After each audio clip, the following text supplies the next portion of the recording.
Le ciel de Carmel était encore pâle ce matin-là, lavé par une lumière froide qui donnait aux rues un air presque silencieux.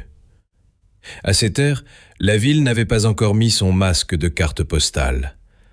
Les vitrines étaient calmes, les trottoirs presque vides, et l'air sentait à la fois l'océan et le café fraîchement moulu. Clint Eastwood roulait sans se presser dans son vieux pick-up, les mains tranquilles sur le volant, l'esprit déjà ailleurs, comme souvent. Il avait prévu une matinée simple, passer prendre un café noir, récupérer quelques papiers, puis rejoindre son bureau. Rien d'exceptionnel. Rien qui puisse annoncer qu'en moins de 20 minutes, il allait se retrouver au centre d'un moment si humain qu'il en deviendrait presque impossible à oublier. Il gara son véhicule devant une petite supérette de quartier, plus modeste qu'un grand supermarché, le genre d'endroit où les habitués se croisent sans se parler, mais finissent quand même par se connaître de visage. À l'intérieur, le lieu respirait cette banalité rassurante des débuts de journée. Le bruit d'une machine à café, le froissement des sacs en papier, le bip sec du scanner à la caisse. Clint entra sans attirer l'attention. Une casquette sombre, une veste simple, ce visage mondialement connu que les gens ne reconnaissaient pas toujours tout de suite lorsqu'il n'était entouré ni de projecteurs, ni de caméras. Il prit un café à emporter, une bouteille d'eau, puis s'arrêta devant le rayon des journaux. C'est là qu'un détail attira son regard. Pas un grand drame, pas un cri. Juste un homme âgé, immobile devant le rayon des conserves, tenant dans une main un petit panier presque vide. Il devait avoir autour de 80 ans.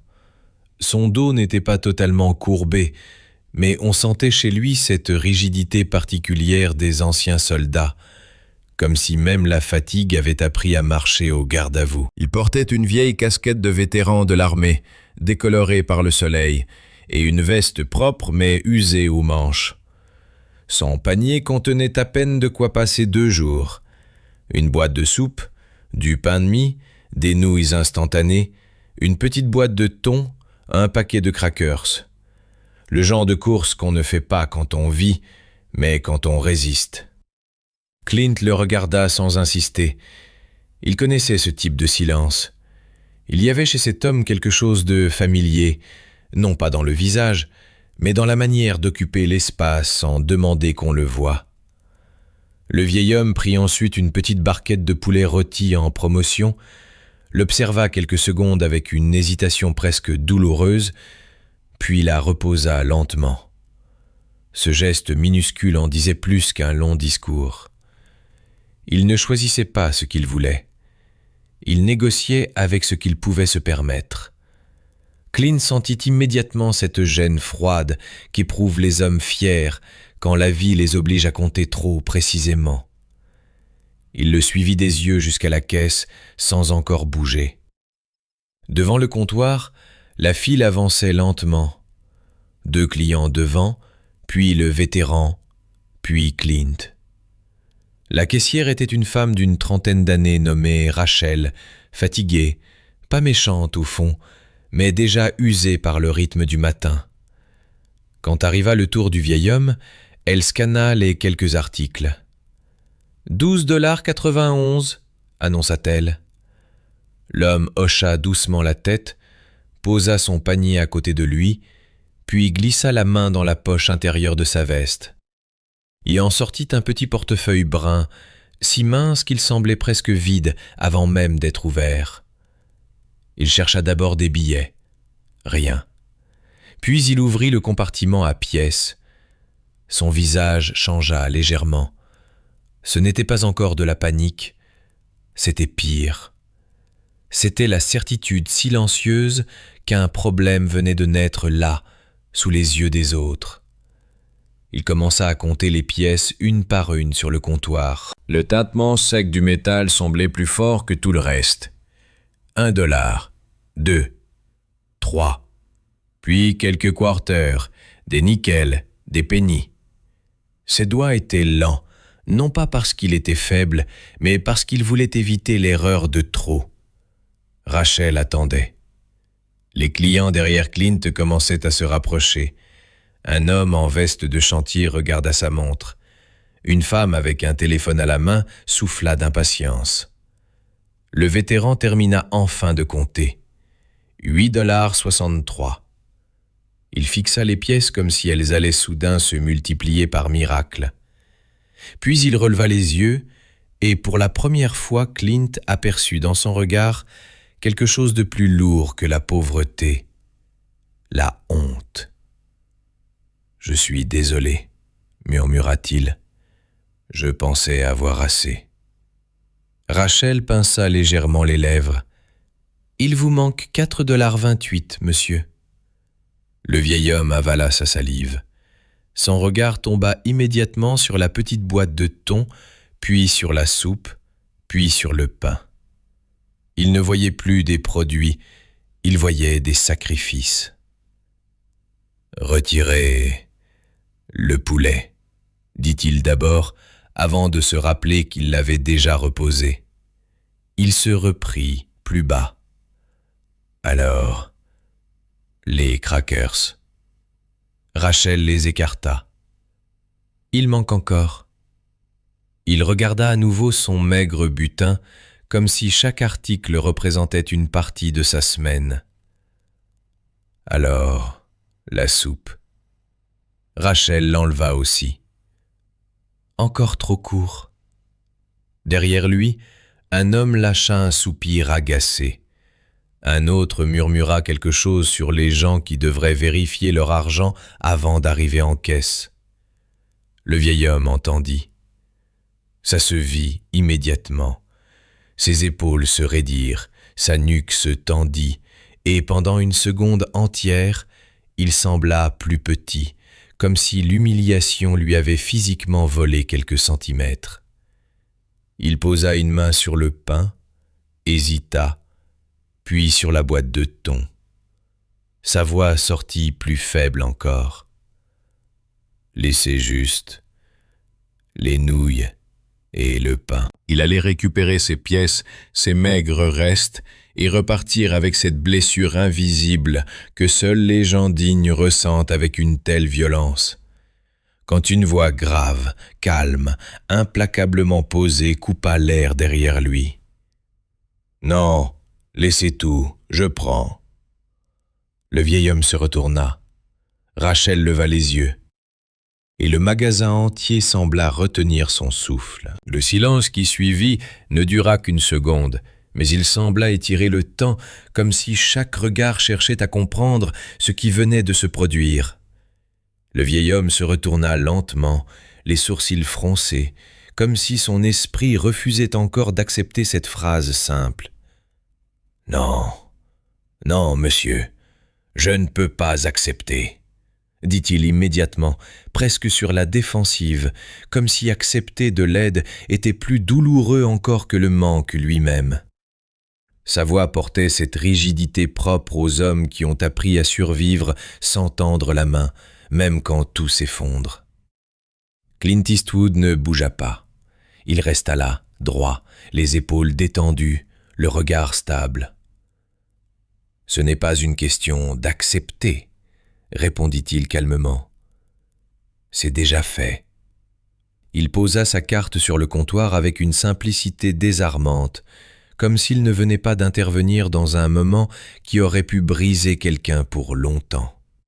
Rachel regarda la scène, encore suspendue entre son rôle de caissière et ce qu'elle comprenait peu à peu. Elle observa Clint plus attentivement, plissa légèrement les yeux, puis son expression changea. Elle le reconnut. Pas comme on reconnaît une star avec excitation, mais comme on réalise soudain que l'homme en face de soi n'est pas ordinaire. Elle inspira discrètement et reprit son travail, mais ses gestes n'avaient plus rien de mécanique. Elle rescana les articles retirés, ajouta tout, y compris le café de Clint, et annonça le total d'une voix plus basse. 15,97 $. Le bip du terminal résonna. Paiement accepté. C'était fini. définitivement fini. Le vieil homme resta figé. Ses yeux passaient du ticket à Clint, puis revenaient au comptoir, comme si son esprit essayait de rattraper ce qui venait de se produire trop vite pour lui. « Je ne sais pas quoi dire, » murmura-t-il enfin. « Je ne peux pas vous rembourser. » Sa voix trembla légèrement sur les derniers mots. Clint secoua doucement la tête.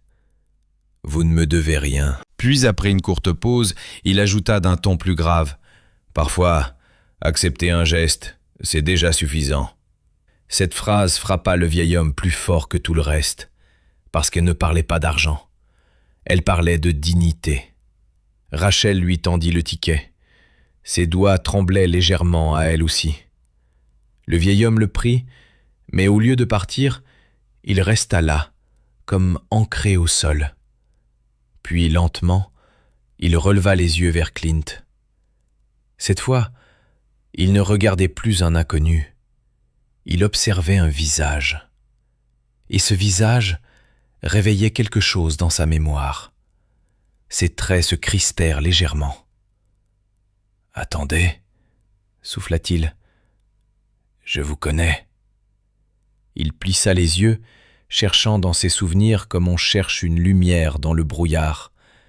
Puis soudain, la reconnaissance le frappa de plein fouet. Son souffle se coupa. « Vous êtes Clint Eastwood. » Clint inclina légèrement la tête, presque gêné par la précision de cette vérité. Ouais. Le mot était simple, sans fierté, sans distance. Et ce fut ce mot qui fit vaciller le vieil homme. Ses yeux s'embuèrent instantanément. Sa respiration devint irrégulière. Tout ce qu'il avait retenu jusque-là céda d'un coup. « Mon Dieu !» murmura-t-il. « Vos films !» Il passa une main tremblante sur son visage.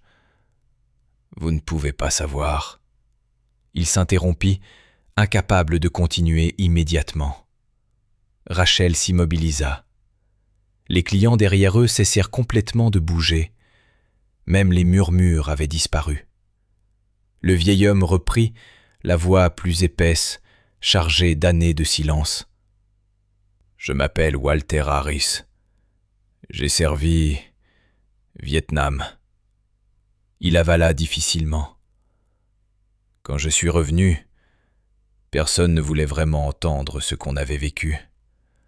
On rentrait, mais on ne revenait jamais complètement. » Ses doigts se serrèrent légèrement autour du ticket.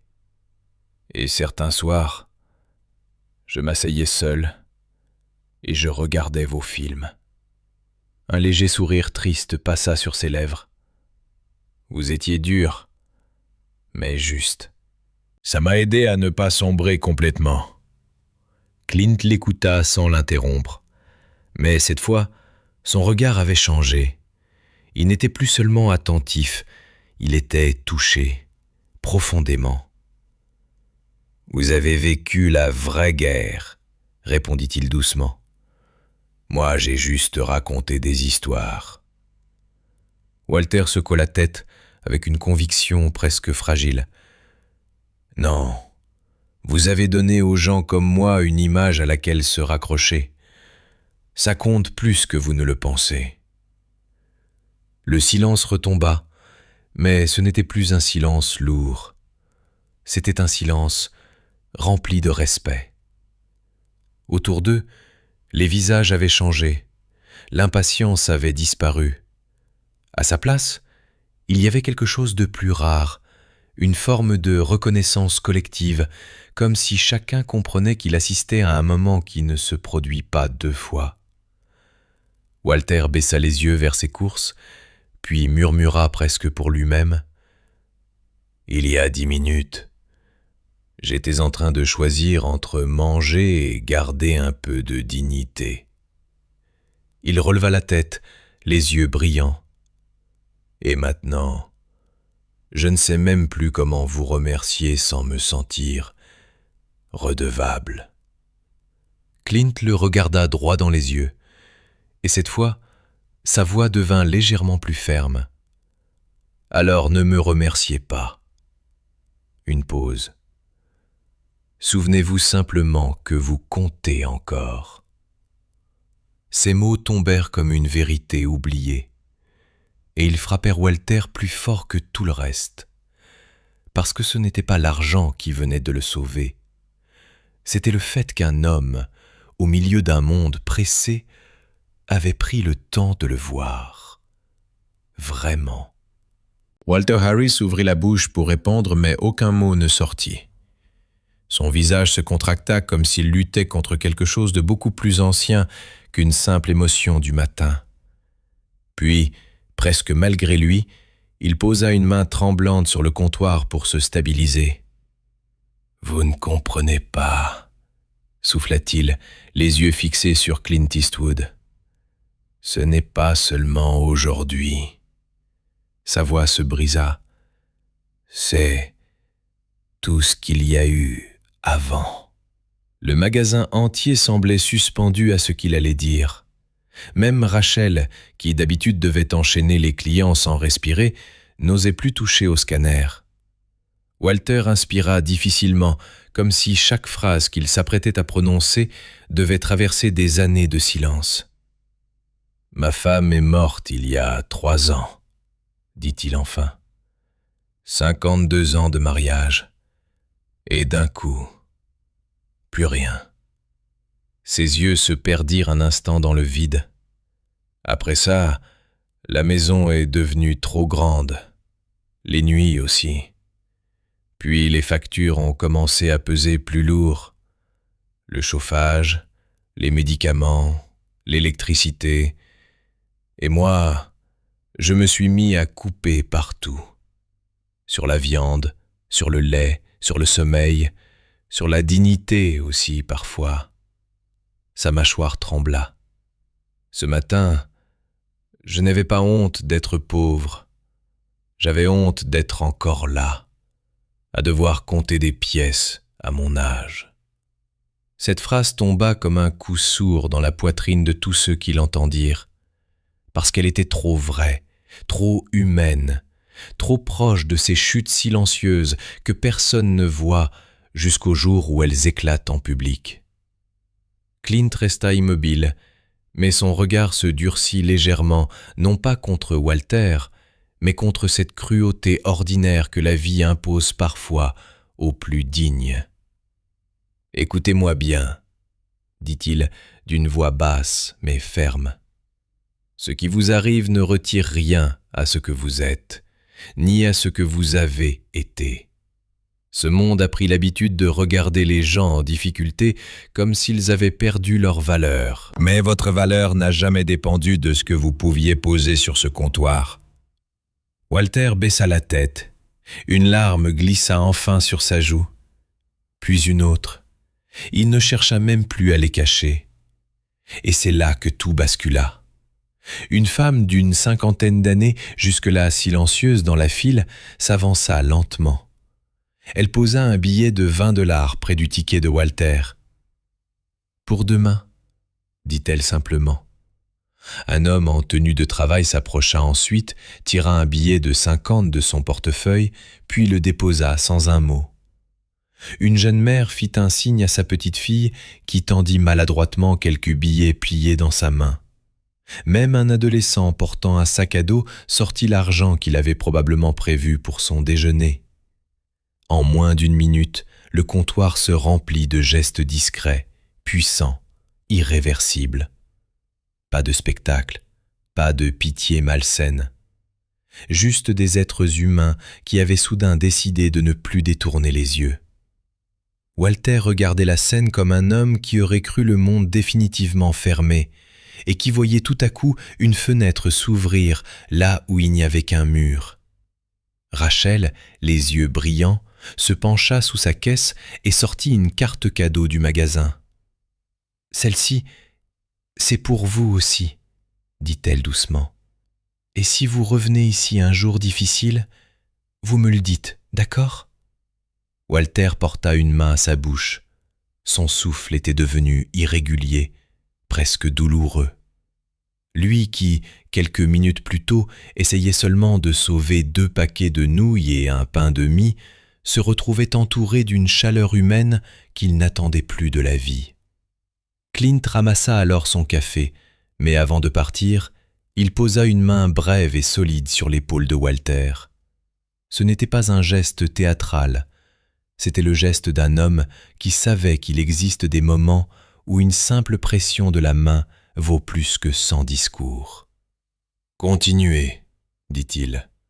Un jour de plus, puis un autre. C'est comme ça qu'on gagne contre ce qui veut nous casser. » Walter releva les yeux vers lui, incapable de parler.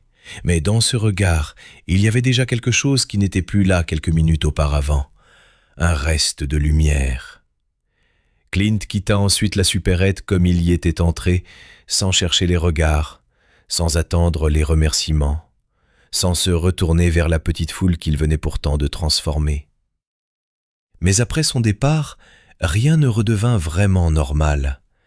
Les clients se parlaient autrement. Rachel souriait avec les yeux humides. Walter resta quelques secondes immobile avec son sac, ses billets, sa carte cadeau, et ce cœur bouleversé qu'il ne savait plus comment contenir. Ce matin-là, il n'était pas seulement venu acheter de quoi manger, il était venu, sans le savoir, chercher une preuve qu'il n'avait pas totalement disparu du monde. Et il l'avait trouvée. Les semaines suivantes, Walter revint dans cette même supérette. Rachel lui gardait parfois un café chaud. Certains habitués lui parlaient. D'autres lui faisaient discrètement glisser un bon d'achat ou une petite enveloppe. Peu à peu, cet homme que la vie avait poussé dans les marges cessa de se sentir comme une silhouette oubliée. Il recommença à se tenir un peu plus droit, à regarder les gens dans les yeux, à parler un peu plus, à respirer moins lourdement. Quelques mois plus tard, Walter s'éteignit paisiblement dans son sommeil.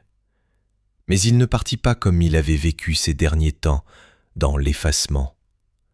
À ses funérailles, il y avait des voisins, des clients du magasin, Rachel, des gens qui ne le connaissaient presque pas quelques semaines auparavant, et qui pourtant avaient tenu à être là.